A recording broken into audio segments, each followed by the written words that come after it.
are you? Starting soon. I need to see your face. You got me through this. The message arrived at 1:47 p.m. Marcus's dissertation defense starts at 2 o'clock. 13 minutes from now. Across campus in the sociology building. A 20-minute walk I'm not making. I'm in Patricia's apartment instead.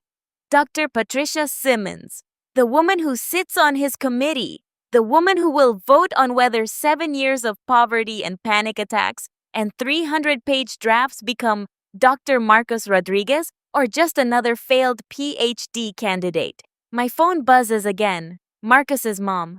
Honey, where are you? Marcus keeps looking at the door. Then Jada. Girl, where TF are you? It's starting. Then David. Jordan? Marcus is freaking out. He thought you were in the bathroom, but...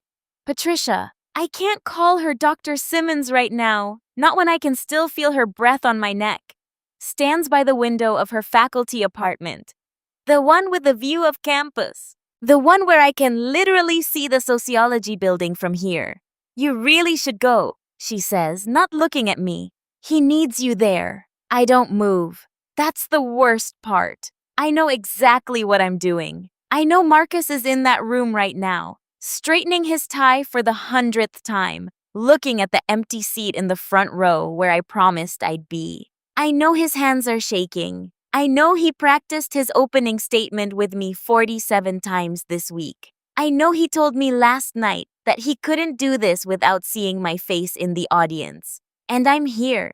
But let me start from the beginning. Let me tell you how I became the person who misses the most important moment of someone's life. Someone I loved, someone who deserved better. Because I couldn't walk away from the woman who held his entire future in her hands. I met Marcus when I was 22 and he was 24. I'd just started teaching high school English in Philadelphia. He was starting his PhD program in sociology at Penn. We met at a coffee shop near campus. The kind of origin story that sounds sweet until you know how it ends. He was brilliant. That's what I noticed first. Not in a pretentious way. He listened more than he talked. When he did speak, he chose his words carefully, precisely. He was researching educational inequality in urban school systems. I was living it, teaching in one of those systems. You're doing the real work, he told me on our third date. I'm just writing about it. I fell in love with his humility, his passion, the way he cared about things that mattered. The PhD program was supposed to take 5 years. That's what they tell everyone. No one finishes in 5 years. Marcus took 7. 7 years of living on a $24,000 annual stipend, while rent in Philadelphia climbed to $1,400 for a one-bedroom. 7 years of watching him work 80-hour weeks, teaching undergrads, conducting research, writing, revising, starting over. I made $54,000 a year teaching. It wasn't much, but it was real money compared to his stipend. So I paid for things. Rent mostly, groceries, his medication when his anxiety got bad, and he needed something to sleep. The electric bill, internet, everything that kept us alive while he disappeared into his dissertation. I didn't mind. Not at first. This was temporary. An investment in our future. When he finished, when he got a tenure-track position, things would level out. We'd get married. Maybe move somewhere with a lower cost of living. Have the life we'd been postponing. 5 more months, he'd say. Then, just 1 more year. Then, my advisor wants me to add another chapter. His advisor, Dr. Patricia Simmons. I met her at a department reception during Marcus's 2nd year. She was 40 at the time. Sharp, elegant, intimidating in the way successful academic women often are. She'd published 3 books, won awards. Everyone wanted her as their advisor because her students actually got jobs. You must be Jordan, she said, shaking my hand. Marcus talks about you constantly, says you're the only reason he hasn't dropped out. I smiled. I just try to keep him fed and sane. That's no small thing in this program. She looked at me with something like respect.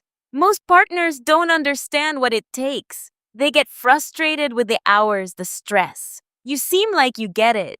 I did get it. I watched Marcus work himself to exhaustion. I edited his drafts even though I didn't fully understand the academic language. I held him through panic attacks at 3 a.m. when he was convinced his research was garbage. I told him over and over that he was brilliant, that his work mattered, that he would finish. Year 3, Year 4, Year 5. He proposed during Year 5. Nothing fancy. We couldn't afford fancy. He took me to the Schuylkill River Trail at sunset and asked me to marry him with his grandmother's ring. After I defend, he said. We'll get married after I defend. I want to marry you as Dr. Rodriguez. I want us to start our real life.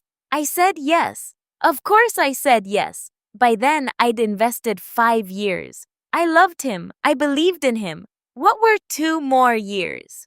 But something shifted in year 6. Maybe it was the weight of watching someone struggle that long. Maybe it was my own disappointment seeping in. I was still teaching at the same school, making barely more than I started with.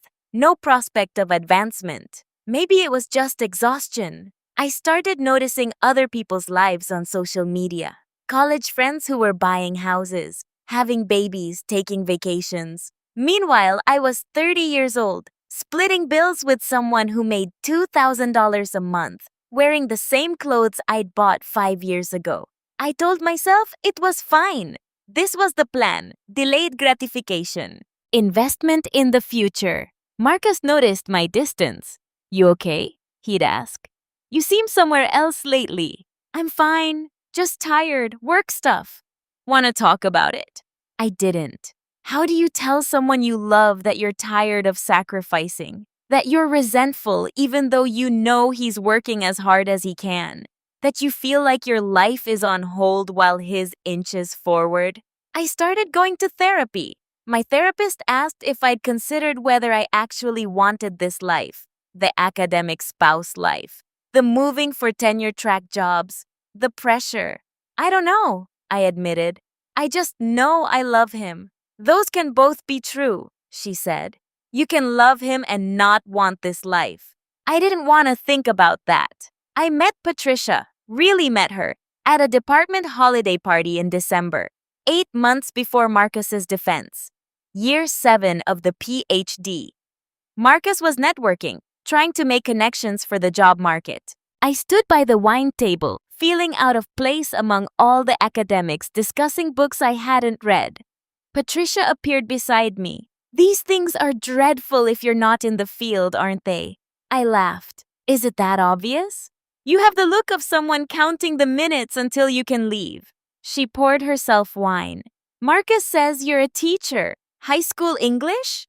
Yeah, not as glamorous as all this. Glamorous? She gestured at the department lounge with its stained carpet and fluorescent lights. This is academia. We're barely surviving on soft cheese and boxed wine. I liked her immediately. She was self-deprecating, funny, real.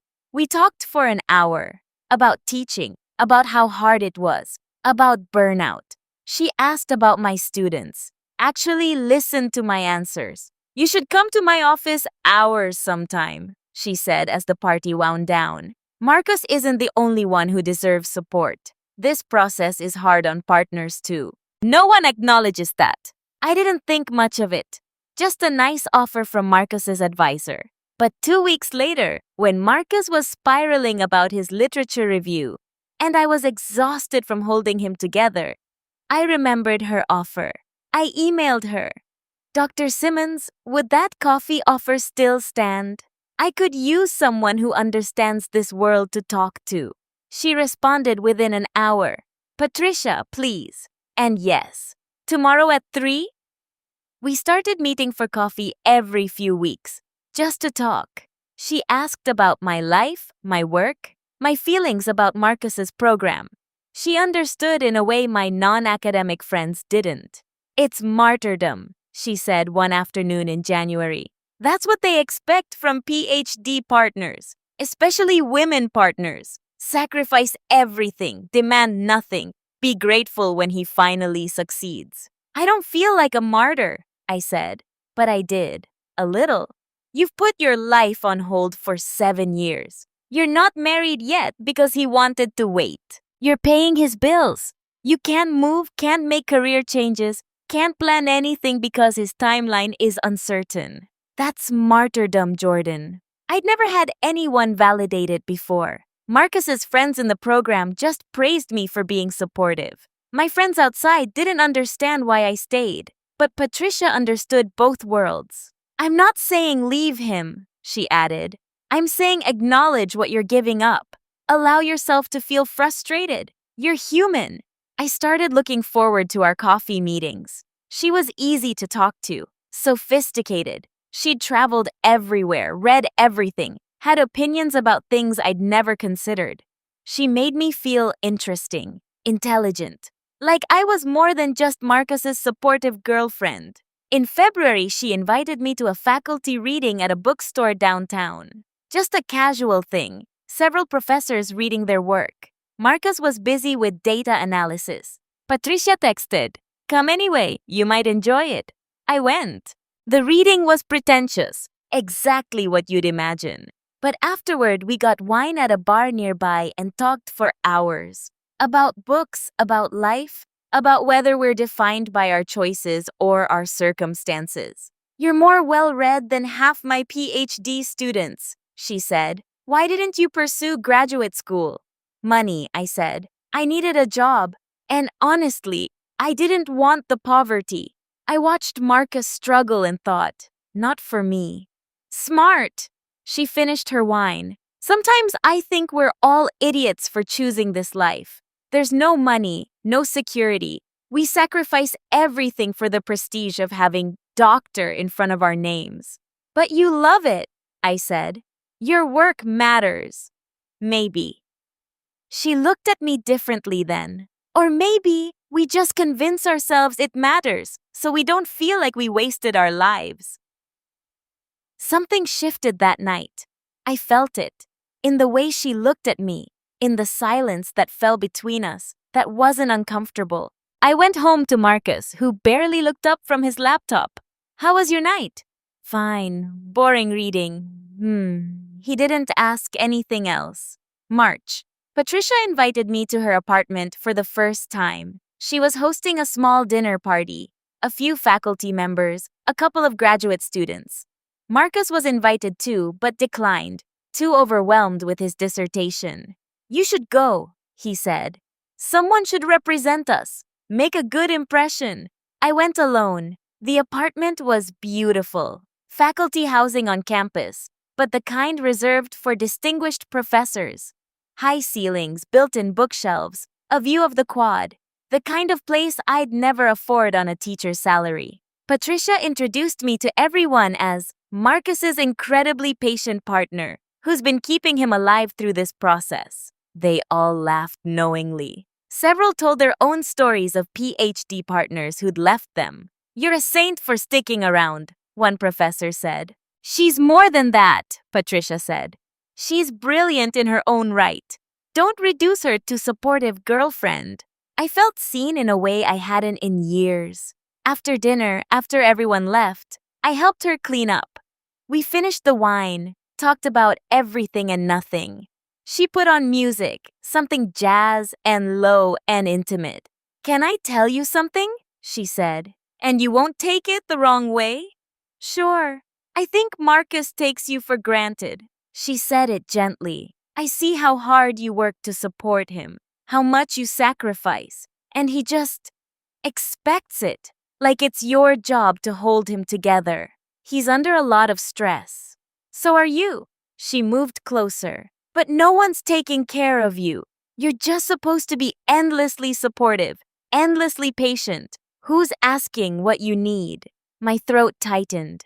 I hadn't cried about this, any of this, in years. But suddenly, I felt all of it. The exhaustion, the resentment, the loneliness of being with someone who was too consumed by his own struggle to see mine. "I'm fine," I said.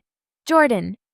She touched my hand, just briefly. "You don't have to be fine all the time." I should have left then. I knew what was happening. I'm not stupid. I recognized the tension, the way the air felt heavy, the way my heart raced when she looked at me.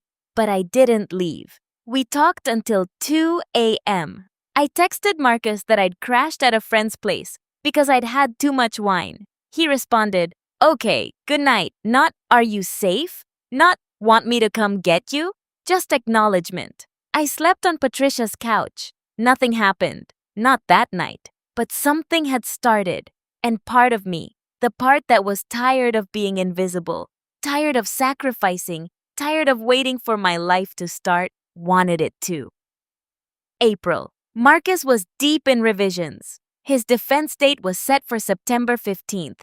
Dr. Patricia Simmons would be on his committee. 5 faculty members total, but she was the important one. She was his advisor. Her opinion mattered most. I knew this. Obviously, I knew this. We kept meeting for coffee. Patricia and I. Sometimes dinner. She'd text me during the day. "How are you holding up? Thinking of you? You deserve better than this." I told myself we were just friends, close friends. She understood me in a way Marcus didn't anymore. That was all. In May, Marcus had a panic attack so severe, I thought about taking him to the ER.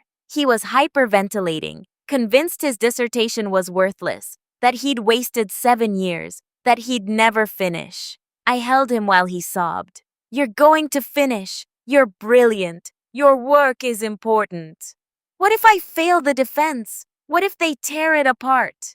"They won't. Patricia believes in you. She wouldn't let you defend if she didn't think you'd pass." He fell asleep in my arms. I stayed awake, staring at the ceiling, feeling hollow. The next day, I met Patricia for lunch. I must have looked exhausted because she asked immediately what was wrong. I told her about Marcus's panic attack, about how scared I was that he'd break, about how I didn't know if I could hold him together for 4 more months. "You can't," she said simply.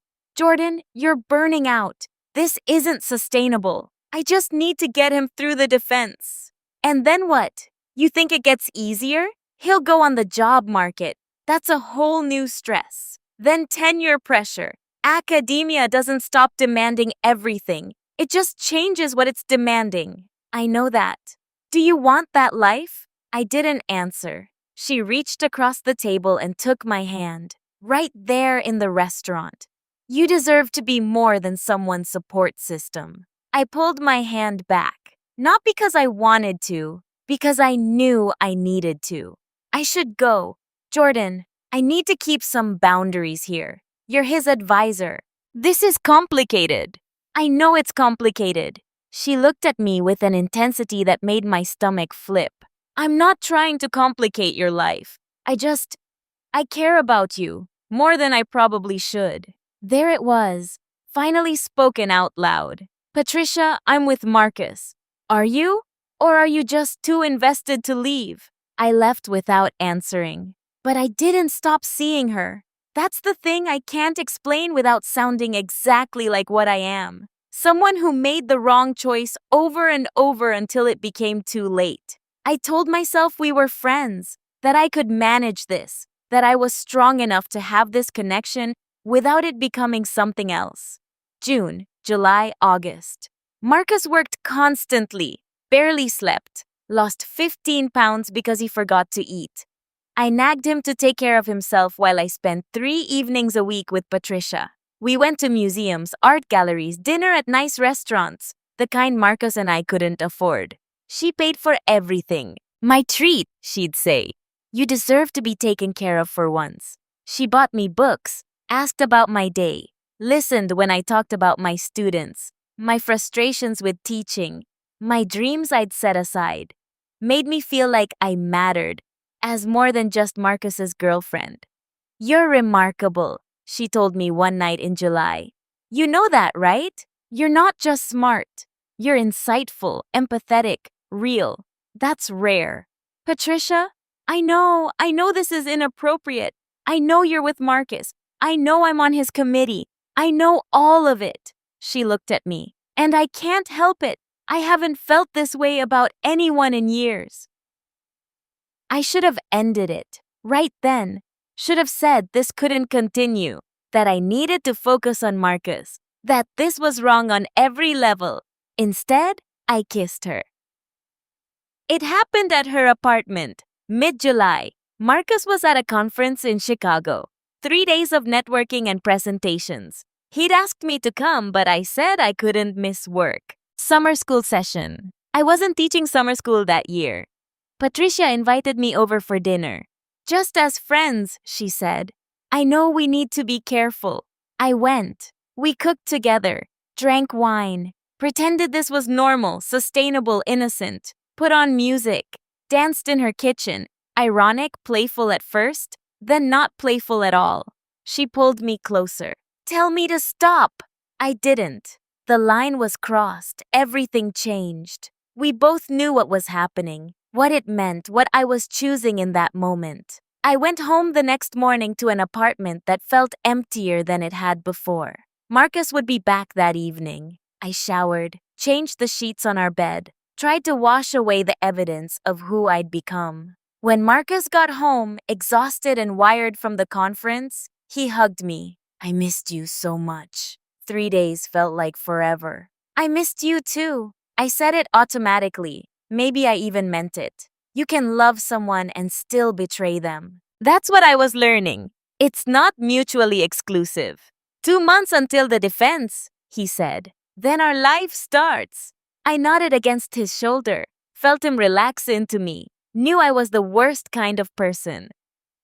August became a blur. Marcus was in final preparation mode, mock defenses with his committee, revising his presentation, memorizing responses to potential questions. He was terrified and exhausted and barely present. I split my time, days with Marcus helping him prepare, evenings when he was too stressed and needed space. I'd meet Patricia.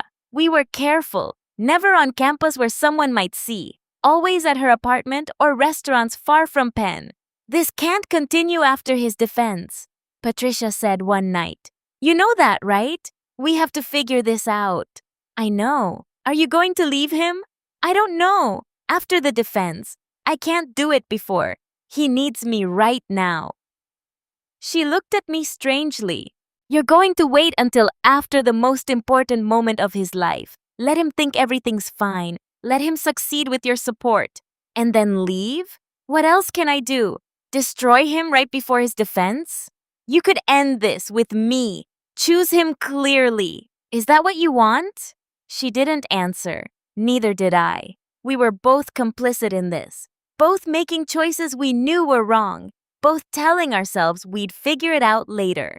Labor Day weekend, 1 week before the defense. Marcus's mom called to say she was driving up from Texas. She wanted to be there for his big day. She'd never seen him defend anything before. This would be her first time watching her son in his element. Jordan, I want to thank you, she said to me. I know you've sacrificed so much for Marcus. You've been his rock. We're so grateful to have you in his life. I felt like I was going to be sick. That night, Marcus told me he'd changed his dissertation dedication. I want you to see it before I submit the final copy. He showed me his laptop. The dedication page read, To Jordan, who made this possible, for 7 years of patience, support, and love, for believing in me when I didn't believe in myself, for being my home. This belongs to you as much as it belongs to me. I read it 3 times, felt tears coming. Too much? He asked. No, it's perfect. I mean it. I couldn't have done this without you. You gave up so much for me. After the defense, it's your turn. Whatever you want. We'll plan the wedding, or move, or take a vacation, whatever. Your turn to be prioritized. He kissed my forehead, went back to his note cards, started practicing his opening statement for the 100th time. I went to the bathroom and threw up. September 10th, 5 days before the defense. Patricia texted, We need to talk soon. I met her the next evening. Marcus thought I was getting drinks with Jada, my teacher friend.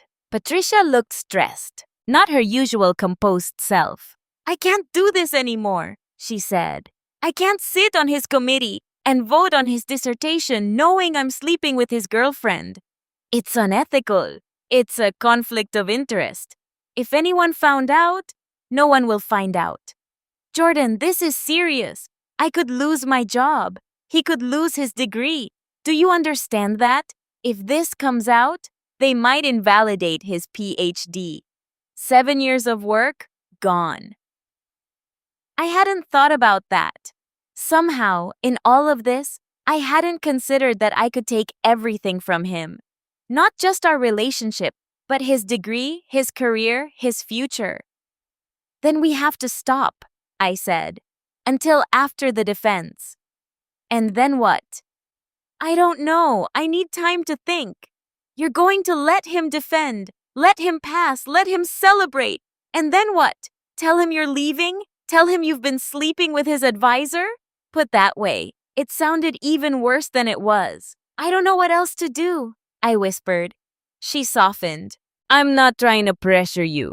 I'm in love with you, Jordan. This isn't casual for me. And I need to know if there's a future here, or if I'm just helping you avoid dealing with your relationship.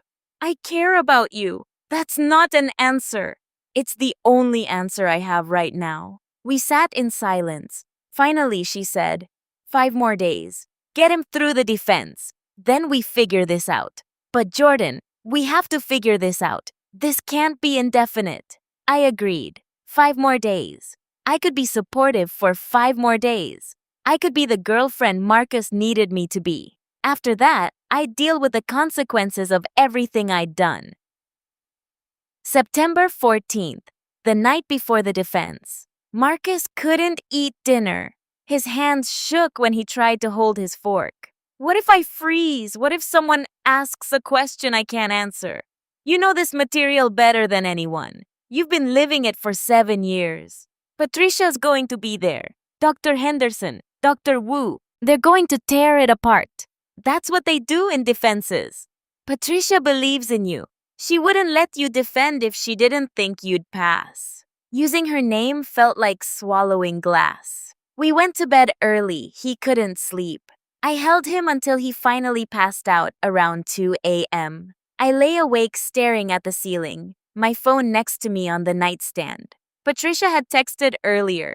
Tomorrow's the big day. I know this is complicated, but I'm proud of him. He's worked hard. He deserves this. Then. And you deserve to be happy, whatever that looks like. I didn't respond. When morning came, Marcus was up at 6 a.m., even though the defense wasn't until 2 p.m. He showered, dressed in his one good suit, threw up twice from nerves. You're going to be there, right? He asked for the 10th time. Front row? Front row, I promised. I can't do this without you there. I'll be there. His mom arrived around 11. She hugged him so hard I thought she'd crack his ribs. My baby! My brilliant baby! I'm so proud of you. Jada and David, his best friends from the program, came over around noon.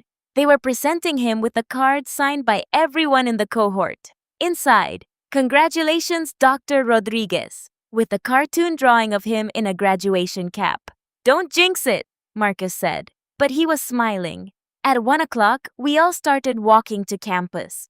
The defense was in the sociology building, 3rd floor conference room. Marcus kept checking his notes, muttering his opening statement. At 1:15, my phone buzzed. Patricia, can you come to my apartment first, before the defense? Just for 10 minutes. I need to talk to you, please. My stomach dropped. Marcus was ahead of me, talking to his mom. I slowed down, typing back. I can't. I'm with Marcus on our way there. Patricia, it's important, please. 20 minutes before it starts. That's all I need. I looked at Marcus. He was laughing at something David said. Nervous, but happy. Present. This was his day, his moment. 7 years of work culminating in the next 2 hours. Me. I don't think that's a good idea. Patricia, 10 minutes. Please, Jordan. I need to see you before I go in there and vote on his dissertation, knowing everything we know. My hands were shaking. I told myself this was stupid, reckless. His defense started at 2 o'clock. I needed to be in that room, front row, like I promised. But I typed, okay, 10 minutes, that's it. We reached the sociology building at 1:30. Marcus went upstairs with his mom to set up his presentation. I told him I needed to use the bathroom, that I'd be up in a minute. Front row, he reminded me. Front row. I watched him disappear up the stairs. Then I left the building, headed toward faculty housing. Patricia's apartment was a 5-minute walk. I told myself I'd talk to her for 5 minutes, leave, get back before it started. 10 minutes total. I could do this. She opened the door before I could knock. Thank you for coming. I can't stay. I need to get back. I know, She pulled me inside. I needed to see you before. This is hard, Jordan. Going in there and evaluating his work when I'm in love with you, when you haven't told me what you're choosing. I can't have this conversation right now. His defense starts in 20 minutes. I know. I'm on the committee. I have to be there at 1:55. She looked at me with an intensity that made my chest hurt. Just tell me there's a future here. Tell me this meant something. It meant something. But he's defending his dissertation in 20 minutes. Can we please talk about this after? After what? After I vote to pass him? After we celebrate while you're pretending nothing's wrong? Her voice cracked. I can't keep doing this. The lying, the sneaking around. I need to know if you're choosing me or if I'm just something to do while you avoid your real life. That's not fair. None of this is fair. We stared at each other. The moment stretched too long. I should have left. Right then. Should have said we'd talk later. Walked out, gone back to the sociology building. Instead, she kissed me. And I let her. Time became elastic, malleable. I checked my phone at some point. 1:47. 13 minutes until start time. I could still make it. I pulled away. I have to go. Don't. Stay for one more minute, please. That's when Marcus's text came through. Where are you? Starting soon. I need to see your face. You got me through this. My stomach turned to ice. Then his mom. Honey, where are you? Marcus keeps looking at the door. Then Jada. Girl, where TF are you? It's starting. Patricia saw my face. What's wrong? It's 1:47. I need to go. Now. Then go. But I didn't. Not for another 3 minutes. 3 minutes where I stood frozen, phone buzzing, watching the clock tick toward 2 o'clock. Patricia saying, you really should go, he needs you there. And me not moving. Finally, at 1:50, I ran. 5-minute walk to the sociology building. I sprinted. Reached the building at 1:56. Up 3 flights of stairs. Down the hall to the conference room. I could hear Marcus's voice through the door. He'd started. Of course he'd started. 2 o'clock sharp. They were strict about defense times. I opened the door as quietly as I could. Every head turned. Marcus stopped mid-sentence. His mom, Jada, David sitting in the audience. 5 committee members at the front table, including the empty chair next to Dr. Henderson that Patricia would fill when she arrived. Marcus stared at me. The look on his face, relief and hurt and confusion mixed together, made me want to disappear. Sorry, I mouthed, sliding into the front row seat that had been empty, waiting for me. The one he'd been looking at when he needed courage. He recovered, continued his opening statement, but his voice shook slightly. He kept glancing at me, then away, then back. I'd missed it. The moment he stood up there, terrified, needing me. I wasn't there. Patricia slipped in 2 minutes later, taking her seat at the committee table. She didn't look at me. She didn't need to. We both knew what had happened, what I'd chosen. The defense lasted 2 hours. Marcus was brilliant. Even in my guilt and shame, I could see that. He answered every question with precision and confidence. His research was solid. His analysis was sharp. He'd earned this. The committee deliberated for 20 minutes while we waited outside. Marcus's hand found mine. You made it, he said softly. I'm sorry I was late. It's okay. You're here now. But it wasn't okay. We both knew it. The committee called us back in. Dr. Patricia Simmons stood to deliver the verdict. Mr. Rodriguez, your committee has reviewed your dissertation defense And we've reached a unanimous decision. She paused. Professional, composed, no hint of anything inappropriate. It is our pleasure to inform you that you have passed with distinction. Congratulations, Dr. Rodriguez. The room erupted. His mom sobbed. Jada screamed. David hugged him so hard they almost fell over. Everyone was laughing, celebrating, taking pictures. Marcus hugged me. We did it. You did it. No, we. You got me through this, Jordan. All of it. I held him while he cried into my shoulder. Felt the weight of 7 years lifting off him. Watched him become the person he'd worked so hard to be. And I knew. Standing there in that moment of his greatest achievement, I knew what I'd done, who I'd become. The celebration was at a bar near campus. Everyone from his cohort came. His committee members stopped by briefly, including Patricia, who congratulated him formally, shook my hand without meeting my eyes, and left after one drink. Marcus was radiant, introducing himself as Dr. Rodriguez and laughing every time. His mom kept crying. Friends bought rounds of drinks. Someone made a toast about 7 years of poverty and panic attacks finally paying off. To Jordan, someone shouted, for keeping him alive through it all. Everyone raised their glasses to me. Marcus kissed me in front of everyone. I couldn't have done it without you. I smiled, accepted the praise, pretended I deserved it. I'd arrived to the celebration at 4:30, 2.5 hours late because after the defense ended, I'd gone back to Patricia's apartment, just for an hour, just to debrief, to process, to be together one more time in the moment when everything should have been about Marcus. He never asked where I was during those 2 hours. Maybe he assumed I was helping set up the party. Maybe he was too happy to question it. Maybe some part of him already knew something was wrong but didn't want to see it yet. We stayed out until midnight. Marcus was drunk on success and beer. On the walk home, he talked about job applications, wedding plans, finally starting our life. Next year, you'll be Jordan Rodriguez, he said. Dr. and Mrs. Rodriguez. How does that sound? Perfect, I said. That night, he fell asleep immediately, exhausted and happy. I lay awake next to him, my phone in my hand. Patricia had texted, "We need to talk, tomorrow."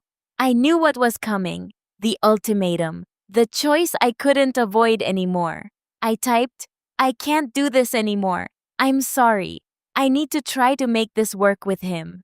Her response came after several minutes. "I understand. I knew you'd choose him. I hope you're choosing him because you want to, not because you feel obligated." Does it matter? Patricia, yes, it matters to me, but maybe not to you. I didn't respond. Just set my phone down and stared at the ceiling until morning came. I tried. For 2 months after the defense, I tried. Marcus went on the job market, got 3 campus interviews, flew to Arizona, Michigan, and California for full-day presentations and meetings with potential colleagues. I stopped seeing Patricia, deleted her number, avoided the coffee shops we'd gone to, focused on my teaching, on my students, on being present. Marcus got a job offer from UC Berkeley. Tenure-track position, $78,000 starting salary, full benefits, his dream job. "We're moving to California," he said, laughing in disbelief. "We're actually doing this. Our life is starting." He wanted to get married before we moved. Small ceremony, just family and close friends. We set a date for December. But something was hollow. I felt it every time I looked at him. Every time he talked about our future. Every time he touched me. He noticed. Of course he noticed. "You're somewhere else," he said in November. "What's going on?" "Nothing. Just stressed about the move. Leaving my school, my students. We can find you a teaching position in Berkeley. Or you could take some time off, figure out what you really want to do. We can afford it now." Maybe. "Jordan, talk to me, please. You've been distant since the defense." Since before the defense, honestly. "What's wrong?" I should have told him. Right then. Should have been honest about everything. about Patricia, about my doubts, about who I'd become. Instead, I said, I'm just tired. 7 years of supporting you took a lot out of me. I think I need some time to find myself again. So take time. We have time now. That's what I've been saying. This is your turn. But it wasn't about time. It was about the fact that I'd betrayed him on the most important day of his life. It was about the fact that I'd spent 2 months trying to want this life and failing. It was about the fact that I didn't know if I'd ever really wanted it or if I'd just been too invested to leave. 3 weeks before our wedding, I told him I couldn't do it. We were packing boxes for California, wrapping dishes, sorting books, deciding what to keep and what to donate. Normal domestic work, the kind couples do when they're building a life together. I can't marry you, I said. He stopped mid-rap with a coffee mug in his hands. What? I can't do this. Move to California, get married, start over. I can't. Why not? Jordan, what are you talking about? We've been planning this for 7 years. I know. That's the problem. That's the problem? That we've built a life together? I set down the box I was holding, made myself look at him. I think I stayed because I was invested, not because I wanted to. I think I've been unhappy for longer than I admitted. And I think if I marry you now, I'll just be extending something that should have ended. His face went through several expressions: confusion, hurt, disbelief. Is there someone else? No. The lie came automatically. This is about me, about us, about whether this is what I really want. 7 years, Jordan. 7 years of me working toward this. You telling me you loved me, that you were proud of me, that we'd get married after I finished. And now that I'm finally done, finally able to give you the life you deserve, you're leaving. I know how it sounds. Do you? His voice rose. Because it sounds like you supported me through the hardest part of my life, waited until I succeeded, and now you're walking away. It sounds like I was a project, like you were just seeing if I'd make it. That's not fair. None of this is fair. He set the mug down before he could throw it. Were you unhappy during the defense? Before it? I didn't answer quickly enough. Oh my God! Realization crossed his face. You were late to my defense. You showed up after it started. You were never late to anything that mattered. Where were you? Marcus, where were you, Jordan?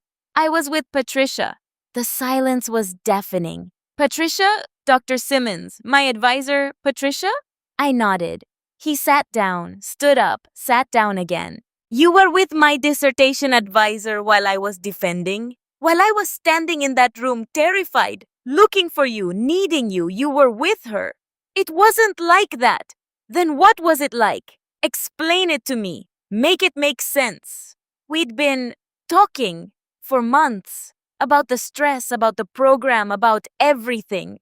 She understood what I was going through. And that morning she asked me to come to her apartment before the defense, just to talk. And I thought it would be quick, but what? But we lost track of time. You lost track of time. He laughed bitterly. On the most important day of my life, you lost track of time with my advisor, the woman who determined whether I got my PhD. I know how bad it sounds. How long? How long were you sleeping with her? I couldn't answer. The shame was too heavy. Jesus Christ. He stood up, paced. How long, Jordan? Since July. July. So, 2 months before my defense. 2 months of you pretending to support me, pretending to love me, while you were fucking the woman who had power over my entire future. He looked at me like he didn't recognize me. Do you understand what you could have done? If anyone found out, they could have invalidated my degree. 7 years gone because you couldn't keep your shit together. I know. Do you really? His hands were shaking. I dedicated my dissertation to you. To you, Jordan. I told everyone you were the reason I made it. I stood up in front of my entire department and thanked you for 7 years of sacrifice and support. And you were late to my defense because you were with Patricia. I'm sorry. Sorry doesn't fix this. He grabbed his jacket. I need to leave. I can't look at you right now. Marcus, please. Does she know that you were going to end it? Or were you just using both of us? I didn't answer. He left. Didn't come back that night. We tried to talk 3 days later. He wanted answers, closure, understanding. I told him everything about feeling invisible, about Patricia seeing me, about choosing wrong over and over until it became too late, about arriving to his defense late because I couldn't walk away from her. You destroyed the most important moment of my life, he said quietly. I stood up there and I couldn't find you. My mom kept asking where you were. My friends were worried, and I had to defend my dissertation, the culmination of 7 years of work, while wondering where the person I loved was. If you were okay, if something had happened. I know, and you were fine. You were just with someone else, making a choice. He looked at me with something worse than anger, disappointment. I would have done anything for you. I loved you more than I loved myself sometimes. And you threw it away for someone who, what, made you feel interesting? Made you feel special? It wasn't about that. Then what was it about? I didn't have an answer that wouldn't sound exactly as selfish as it was. I hope she was worth it, he said. I hope those 2 months were worth destroying 7 years, worth betraying someone who loved you, worth becoming this person. He moved out the next day, took only what he needed, left the rest, told me to keep the apartment until the lease ended. He crashed with David, then left for California a month early. I called Patricia, told her Marcus knew that we'd broken up, that maybe now we could try. She didn't answer for 2 days. When she finally called back, her voice was careful. Jordan, I don't think that's a good idea. What? Why not? This whole thing, us. It was complicated because it was forbidden, because it was an escape. But if we're actually together, publicly, it's just messy. My reputation, my career. People will know I was sleeping with a student's partner. It could destroy everything I've built. So what was this? Just a game? No, I cared about you. I did. But I have to think about my career. I can't be the professor who had an affair with her advisee's girlfriend. Do you understand what that would do to me? I understood. I destroyed my relationship for someone who wasn't willing to face consequences with me. She retired early the next semester, took a position at a private university across the country. I heard through mutual friends that she cited burnout, wanted a change. I stayed in Philadelphia, kept teaching, watched Marcus from afar through social media, saw him thrive in California, saw him meet someone new, another professor, someone age-appropriate, someone in his world. Saw him get married 2 years later in a ceremony that looked joyful and right. I dated, but never seriously. How do you explain to someone new that you betrayed someone good, that you were late to the most important moment of his life, because you were making the worst choice of yours? 3 years after the defense, I was in the library at Penn, research for a lesson plan. I wandered into the sociology section, and there it was, Marcus's published dissertation. I pulled it off the shelf, held the physical manifestation of 7 years of work. Work I'd supported, enabled, watched come to life. I opened to the dedication page. To Jordan, who made this possible. 6 words that used to mean everything, that now meant something different. A record of what I'd been to him, what I'd given up the right to be. I sat in the library and cried. Not graceful crying, ugly, shoulder-shaking sobs that made other people stare. A librarian asked if I was okay. I nodded, wiped my face, returned the book to its shelf. I'm 32 now, still teaching high school. Same apartment, different city. I moved to DC a year ago to get away from Philadelphia. From the memories, from running into Marcus's friends. I saw on Facebook that he made tenure, that he published another book, that his wife is pregnant with their first child. He looks happy in his photos, present, content, loved. I'm happy for him. I mean that. He deserves all of it. But sometimes, late at night, I think about that day, September 15th, the day he became Dr. Rodriguez, the day I was supposed to be in the front row from the beginning, the day I chose wrong. I think about him standing at the front of that room, starting his defense at exactly 2 p.m., looking at the empty seat where I should have been, needing me, trusting that I was just running late, that I'd be there soon. I think about Patricia's apartment, the choice to stay those extra 10 minutes, the way time stretched and snapped and disappeared while Marcus stood there without me. I think about his face when I finally arrived. Relief and hurt mixed together. The way he said, "You made it," like he was trying to convince himself it was okay. I think about the dedication in his dissertation, the permanence of it, published, recorded. To Jordan, who made this possible. I did make it possible. 7 years of paying rent, cooking meals, editing drafts, holding him through panic attacks. 7 years of my life invested in his success. And on the day it mattered most, I wasn't there. That's who I am. Someone who supported and sacrificed and stuck around through the hard parts, then betrayed everything when the end was in sight. Someone who destroyed a good person on the most important day of his life because I was selfish and weak and couldn't walk away from feeling special.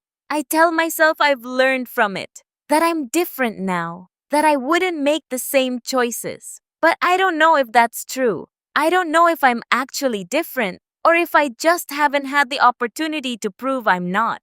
What I do know is this: I destroyed something real for something that wasn't.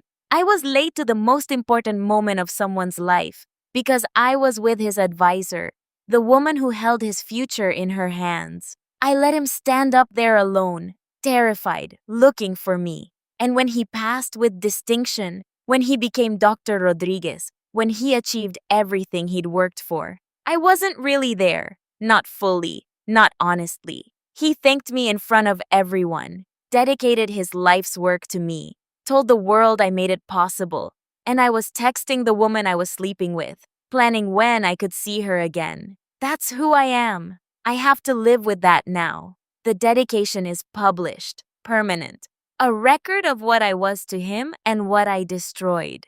To Jordan, who made this possible. I did. And then I made sure I'd never deserve it.